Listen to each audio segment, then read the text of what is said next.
Following the previous chapter, Lan Nian walked into the examination hall with an attitude as casual as a stroll through the market.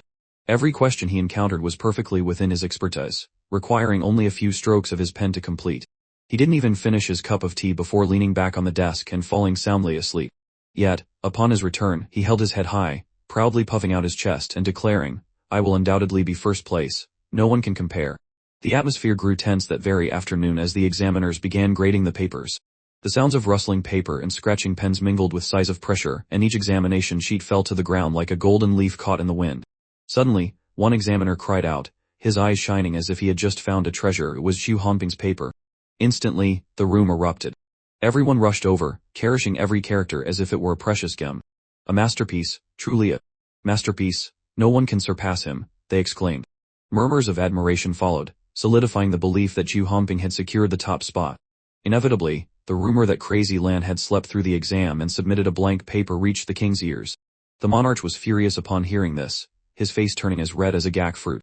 He slammed his hand on the table and roared, "After the grading is finished, go to the examination hall at once and bring me that Crazy Lan's paper. If it is indeed blank, have him executed immediately." Li Jun nodded slightly, his gaze as cold as ice. "As you command, Your Majesty." In truth, if Crazy Lan had dared to submit a blank paper, the crime would be deserving of 10,000 deaths. It was not only an act of contempt towards Shen Lang but a public display of disdain for the king's authority. One, it was because of his trust in Shen Lang that the king had granted him this opportunity. Yet, because of scoundrels like Crazy Lan, His Majesty's honor was being trampled upon. After calming down, the king asked, "And how are the negotiations with the Chu kingdom going?" Li Jun clasped his hands and replied, "Your Majesty, the negotiations are not going well. The Chu kingdom is pushing their luck. Not only do they refuse to admit fault, offer compensation, or withdraw their troops, but they are also demanding that we pay reparations, claiming that our nation started the war." This news further enraged the king, who thought to himself, "Where does the Chu king get such confidence? I have already signed a treaty with the Wu kingdom, and the Su rebellion has been quelled. Our nation was clearly victorious in this battle." He then asked aloud, "Is this a strategic retreat, or is there another reason?" Li Jun continued, "The Nenyu kingdom to the south remains quiet, but in the reports from General Zhu Lin and Princess Ning Luo, they both mention an unusual presence." The king was momentarily bewildered. Could the Chu kingdom be secretly allied with the Nenyu kingdom? He then spoke decisively, "Send a decree to speed up the negotiations. Force the Chu kingdom to compromise and withdraw their troops. The Chu king must admit his fault, but the compensation can be reduced to a symbolic 500,000 gold coins, paid over 3 years. This is my final limit." "I obey," Li Jun responded. The king then said, "Go to the examination hall and inquire about the grading progress. See if a blank paper has been found. If it belongs to Crazy Lan, seize it and have him beheaded immediately." Eunuch Lian promptly obeyed and left. A short while later, he arrived cheerfully at the hall, glanced at the examiners, and asked in a low voice, "Your Excellencies, did anyone submit a blank paper?" The examiners looked at each other and chuckled, understanding the implication. His Majesty is as sharp as ever, one question, and he knows there's drama. That Crazy Lan fellow was surely done for, and a few others were likely to go down with him. The chief examiner adjusted his robes, his face stern but his heart gleeful. "We haven't come across a blank paper yet, but rest assured, little Eunuch Li, we will inform you as soon as we see it." "Thank you, Your Excellencies. In that case, I will wait here to save myself the trip back and forth," Lian said, rubbing his hands together and squatting down as if watching a live football match. Inside the room, the examiners continued their arduous task. The thud of papers hitting the floor sounded like the heartbeats of the candidates outside. Earlier, the room was abuzz with excitement to find Xu Hongbing's paper. Now, the objective had shifted to hunting for Crazy Lan's blank sheet. Its appearance would signal that someone was about to meet their ancestors. It would be even more amusing if the unfortunate soul dragged Shen Lang or Ning Zhen down with him, who drama always brought joy, especially when it fell upon a scumbag like Shen Lang. One time flew by, and soon. It was the third watch of the night. The 6 examiners' eyes were bloodshot. They had graded over 1,000 papers, 90 of which were rubbish that was nauseating to read. They yawned so hard their jaws nearly dislocated. Only Xu Hongbing's paper stood out like a crane among chickens, a refreshing read that made their minds feel massaged, and their hearts blossom with literary appreciation. He was unanimously acknowledged as the top scholar. Finally, the chief examiner announced, "That's enough for today. We'll continue tomorrow. Everyone, please get some rest before you start vomiting on the examination papers, and embarrass yourselves." The examiners were so relieved they could have cried, wishing they had gongs and drums to celebrate. Yawning and shuffling like zombies, they prepared for bed. However, the first vice examiner, a representative of the Hanlin Academy, was already half asleep. His hand flipped through the papers mechanically when a faint, peculiar, fishy smell wafted. As he opened the paper, he thought, this is probably just more trash. But after reading a little, he froze for 5 seconds. What the hell? This guy answered all 90 classics questions correctly. His eyes widened, and sweat beaded on his forehead. What kind of madman would memorize all of this? Even the genius of geniuses, Xu Hongping, had gotten 2 questions wrong, a record that had stood for decades. Yet this person had scored a perfect 90 out of 90. The examiner nearly shouted but managed to swallow his saliva and keep his composure. He flipped the page and nearly fell over again. The damn math problems were all correct, too. All 3 of those devilishly tricky math problems were solved. He sat there stunned, his brain repeating a single sentence. Crazy, this is truly crazy, completely off the charts. Am I seeing a ghost? The first vice examiner, trembling, grabbed a cup of strong tea and gulped it down to calm himself. He then focused all his mental energy on grading the policy essay.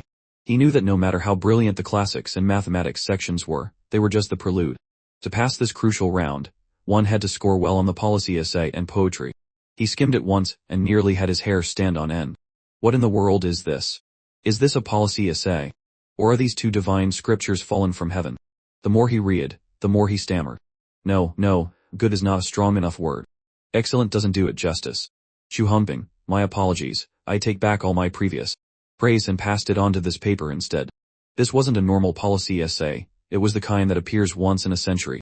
Compared to this, Xu Hongping wasn't even worthy of being in the same league. The evidence was thorough, the arguments profound, it didn't seem like something a student could write. Even he was convinced by it. The vice examiner's blood boiled, and his heart pounded.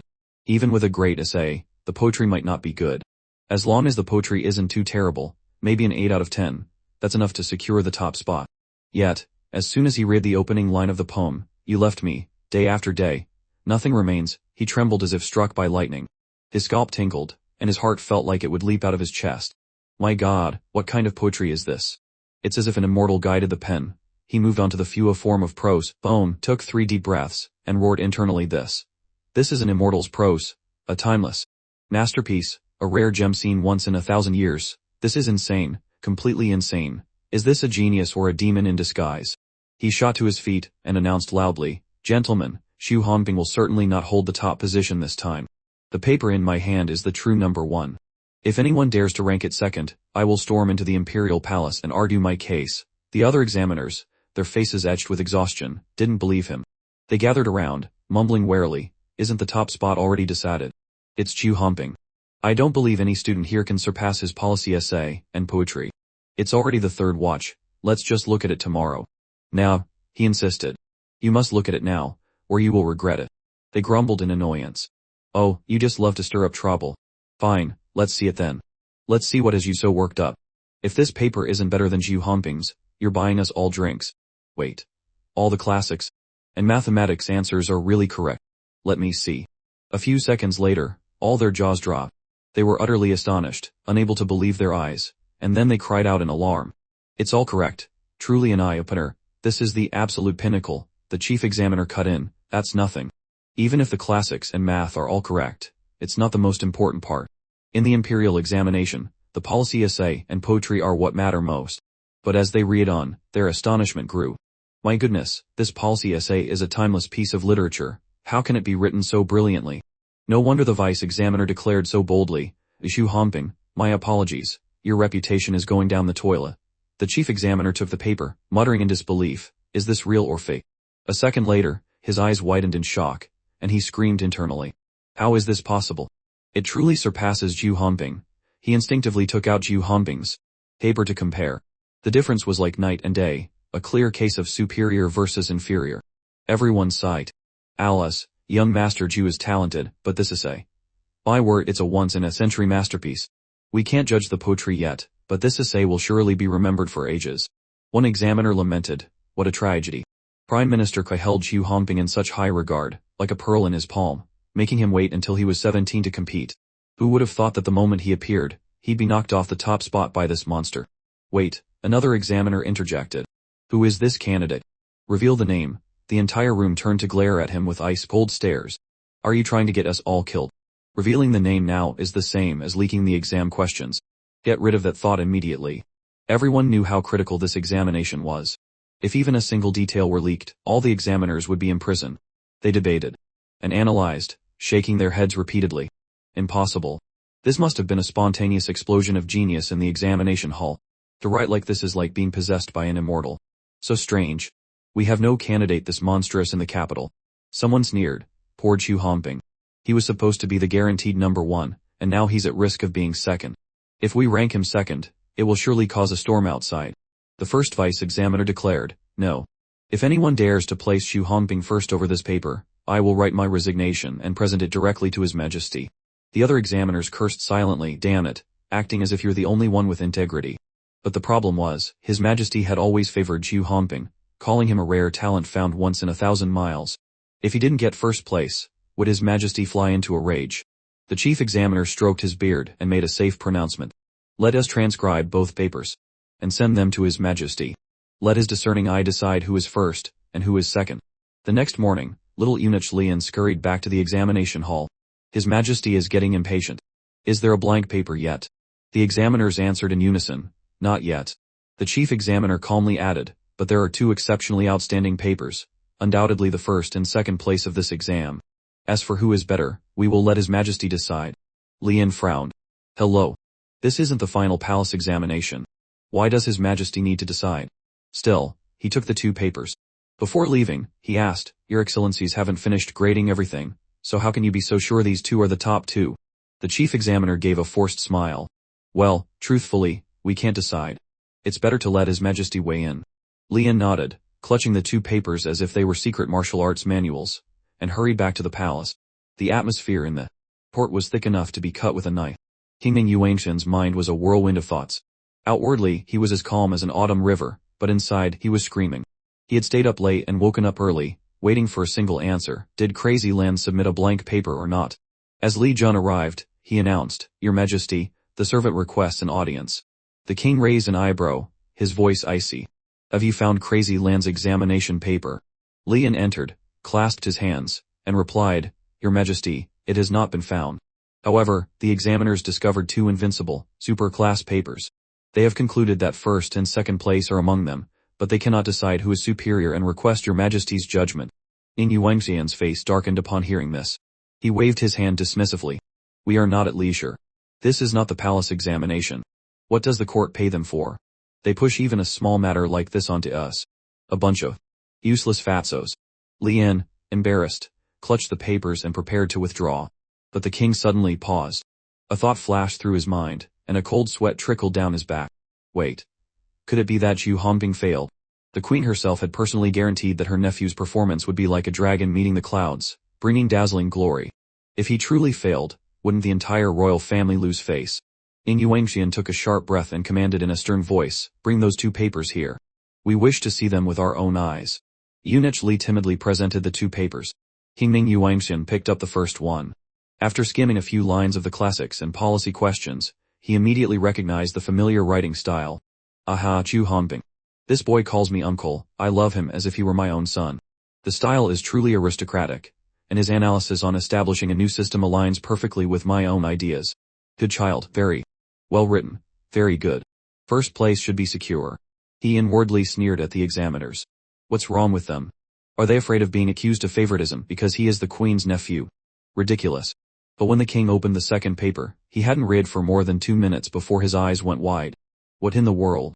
All 120 classics and policy questions are correct. A perfect score. Is this person even human?